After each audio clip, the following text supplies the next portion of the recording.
महिला आरक्षण विधेयकासंदर्भात खुली चर्चा करा, आरक्षण पद्धतीमध्ये काय चूक आहे ते सांगा, असं मुख्यमंत्री देवेंद्र फडणवीसांनी विरोधकांना आव्हान देताना म्हटलंय।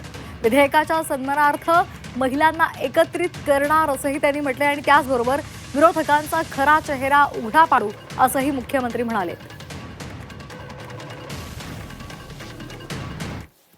वर्षानुवर्ष या राज्यांमध्ये काँग्रेसचं राज्य होतं, पण एकाही महिलेला त्यांनी कधी मुख्यमंत्री बनवू दिलं नाही। म्हणून आज एक गोष्ट निश्चित आहे की हे जे पक्ष आहेत यांच्याकडे कुठलाही प्रतिवाद नाही। मी तर आज त्यांना ओपन चॅलेंज देतो, ओपन चॅलेंज की माझ्या स्तरातल्या कुठल्याही त्यांच्या नेत्यांनी माझ्यासोबत महिला विधेयकाच्या संदर्भात ओपन डिबेट करावी। ओपन डिबेट की याच्यामध्ये काय चूक आहे, या पद्धतीत काय चूक आहे, याच्यावर ओपन डिबेट करावी।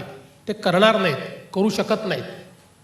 केवळ मुजोरी करायची आणि पळून जायचं हे जे काही यांनी सुरू केलेलं आहे याच्या विरुद्ध देशभरात आणि महाराष्ट्रात आता महिलांचं एकत्रीकरण आम्ही करणार आहोत।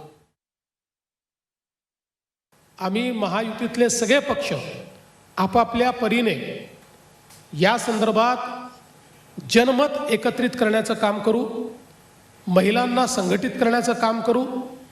महाराष्ट्रातनं 1 कोटी महिलांच्या सह्या या आम्ही गोळा करणार आहोत या बिलाच्या समर्थनार्थ।